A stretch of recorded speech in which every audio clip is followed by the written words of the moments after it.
Élection présidentielle DE 2025, ONU et l'ECAM, une autre mise en garde de Maurice Kamto. La convention signée le 9 mai 2025 entre l'Organisation des Nations Unies ONU et Élections Cameroun et l'ECAM engage la responsabilité de l'ONU auprès du peuple camerounais au cours du cycle électoral 2025 à 2027. Avant d'y arriver, nous vous invitons à mettre une pause à cette vidéo, à cliquer sur le pouce bleu, vous abonner et activer la cloche de notification pour ne rien rater de nos prochaines vidéos. Découvrez le service de statistical model for social science consultant. Ils offrent des analyses statistiques et modélisation avec SPSS, Stata, R, Python et autres, ainsi que la conception d'enquêtes et la collecte de données. Leur équipe vous accompagne également dans la rédaction de documents scientifiques et propose des formations spécialisées. Vous pouvez vous inscrire à la prochaine session de leur formation en économétrie et techniques quantitatives. Contactez-les aux adresses affichées ou cliquez sur le lien en description. Ne manquez pas cette opportunité. L'opinion nationale et internationale doit savoir que l'ONU a régulièrement été informée des fraudes barbares qui, après élection, privent les Camerounais des résultats électoraux issus des urnes, ainsi que de la situation désastreuse des droits de l'homme au Cameroun. Les partis politiques, dont le Mouvement pour la Renaissance du Cameroun MRC, la société civile camerounaise et plusieurs organisations non gouvernementales ont régulièrement attiré l'attention de l'ONU sur ces réalités et exprimé leurs vives préoccupations quant à la tenue d'élections apaisées dans notre pays. Avec la signature en catimini de cette convention entre l'ONU et l'ECAM, que nous dénonçons fermement, nous prenons acte des silences complices et coupables de l'ONU face au refus du régime de Yaoundé de modifier le code électoral malgré les multiples initiatives des partis politiques et des organisations de la société civile ayant fait des propositions concrètes et relatives à la violation systématique du code électoral en vigueur. Au refus obstiné du directeur général de l'ECAM de publier la liste électorale nationale telle qu'exigée par l'article 80 du Code électoral.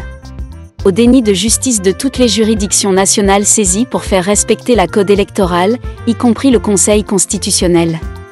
À la suppression du fichier électoral de nombreux Camerounais régulièrement inscrits sur les listes électorales.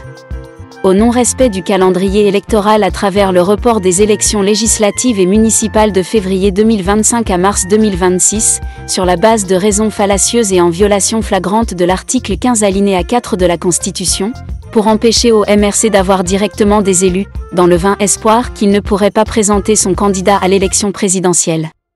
Par ailleurs, l'ONU s'engage dans un curieux et obscur partenariat électoral, sans la moindre réserve, avec le régime RDPC alors qu'au Cameroun, la situation des droits de l'homme et la scène politique sont marquées par des assassinats non élucidés, notamment de prélats et de journalistes.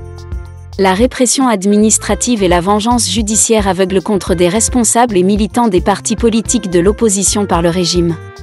La torture multiforme des militants de l'opposition, torture à l'arme blanche avec séquelles irréversibles, électrocution des parties génitales, tir à bout portant sur des militants à main nue, etc. Le décès des militants politiques arbitrairement détenus. Le refus par le régime de se conformer à l'avis du groupe de travail de l'ONU sur la détention arbitraire rendu le 4 novembre 2022. Par la présente déclaration, le MRC, l'APC et le peuple du changement appellent l'ONU à prendre pleinement conscience du rôle négatif que veut lui faire jouer le régime camerounais sortant au cours de la prochaine élection présidentielle. Le MRC, l'APC et le peuple du changement demandent à l'ONU de rendre publique la convention signée avec l'ECAM ou alors de s'en désolidariser publiquement, à moins qu'elle n'ait décidé, contre les valeurs démocratiques et les intérêts du peuple camerounais, et surtout contre sa mission cardinale de prévention des conflits de soutenir jusqu'au bout et quoi qu'il arrive la dictature camerounaise en place. Fait à Yaoundé, le 28 mai 2025. Maurice Kamto. Découvrez le service de statistical model for social science consultant. Ils offrent des analyses statistiques et modélisation avec SPSS, Stata, R, Python et autres, ainsi que la conception d'enquêtes et la collecte de données. Leur équipe vous accompagne également dans la rédaction de documents scientifiques et propose des formations spécialisées. Vous pouvez vous inscrire à la prochaine session de leur formation en économétrie et techniques quantitatives. Contactez-les aux adresses affichées ou cliquez sur le lien en description. Ne manquez pas cette opportunité.